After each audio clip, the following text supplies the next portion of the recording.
देखिए, कांग्रेस तय करेगी कि उसकी पार्टी से कौन लड़ेगा। इस चीज़ों से हम लोगों का कोई लेना देना और वास्ता नहीं है। रायबरेली की जनता को भावना के नाम पर केवल वोट लेने और देने की मशीन बनाया गया। इसी उत्तर प्रदेश में एक व्यक्ति ने लगातार भगवान प्रभु राम, माँ लक्ष्मी, माँ दुर्गा के बारे में बोला और तब भी मनोज पांडे चुप नहीं बैठे हैं। देखिए, कांग्रेस अपने प्रत्याशियों को उतारने में डर लग रहा है रायबरेली और अमेठी में। मनोज जी, प्रियंका गांधी के रायबरेली से चुनाव लड़ने की संभावना जताई जा रही है। कांग्रेस के सूत्र दावा कर रहे हैं कि वो यहीं से चुनाव लड़े, तो किस नजरिए से देखते हैं आप? देखिए, कांग्रेस तय करेगी कि उसकी पार्टी से कौन लड़ेगा। इस चीज़ों से हम लोगों का कोई लेना देना और वास्ता नहीं है। कांग्रेस तय करे उसका कौन प्रत्याशी आएगा नहीं आएगा, लेकिन बड़े दुर्भाग्य की बात है कि जिस पार्टी के प्रत्याशी के कयास की आप लगाने की बात कर रहे हैं, पिछले कई दशक से 5-6 दशक से उसी पार्टी की प्रत्याशी को रायबरेली की जनता ने जिताने का काम किया।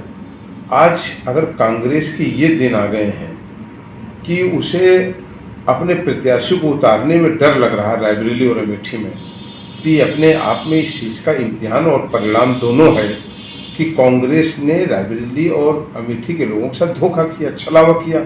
यदि उन्होंने जनता का काम किया होता तो आज ये कयास का शब्द का इस्तेमाल आपको न करना पड़ता।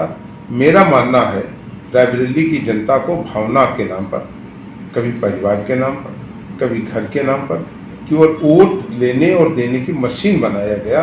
और मैं समझता हूँ रायबरेली की जनता आज वो तैयार बैठी है एक नए परिवर्तन के लिए, वो परिवर्तन जो उसने 1977 में भी करके दिखाया था।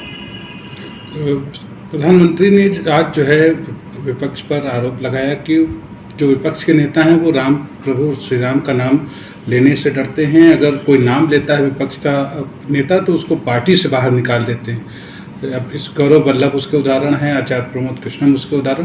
तो क्या मानते हैं कि विपक्ष को क्यों इस तरह का व्यवहार करती है, तो राम का नाम लेने से क्यों परहेज करती है? देखिए, भगवान प्रभु राम सबके हैं। भारत सनातन परंपरा का देश रहा है, ऋषि मुनियों का देश रहा है।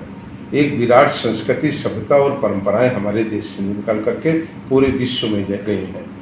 और ये निश्चित रूप से बहुत दुर्भाग्यशाली और दुखदायी समय है कि जब कुछ पॉलिटिकल दल वो भगवान राम का नाम लेने पर लोगों से नाराज हो, कुछ पॉलिटिकल संरक्षित कुछ कुत्सित मानसिकता के लोग भगवान प्रभु राम, माँ लक्ष्मी, दुर्गा माता, इनके ऊपर और उनकी मर्यादा के ऊपर उंगली उठाए, जिनकी कोई की स्वयं की एक हैसियत नहीं है।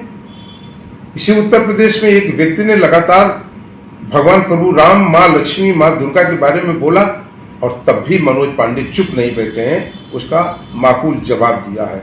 हम सबका मानना है सनातन हमारी संस्कृति है, सनातन हमारा जीवन है, सनातन हमारी सोच है। और इसी सनातन के बहाने और इसी के सहारे हम आज गरीब, कमजोर, दलित, पिछड़े उन तमाम भाइयों को मदद कर पा रहे हैं, उनके साथ खड़े हो पा रहे हैं, उनके न्याय की बात कर रहे हैं। और फिर विपक्ष और पक्ष का सवाल नहीं है। जब कोविड आया तो दुनिया के तमाम प्रगतिशील देशों घुटने टेक दिया, तभी भारत के यशस्वी प्रधानमंत्री ने भारत के 80 करोड़ लोगों को अपना परिवार मानते हुए 2 जून के खाने की व्यवस्था किया।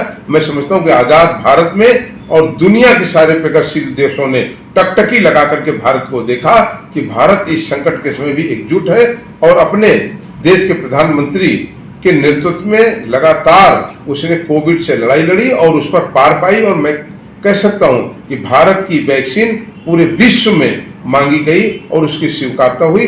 इससे ज्यादा बड़ा और कोई उदाहरण नहीं हो सकता इस देश में।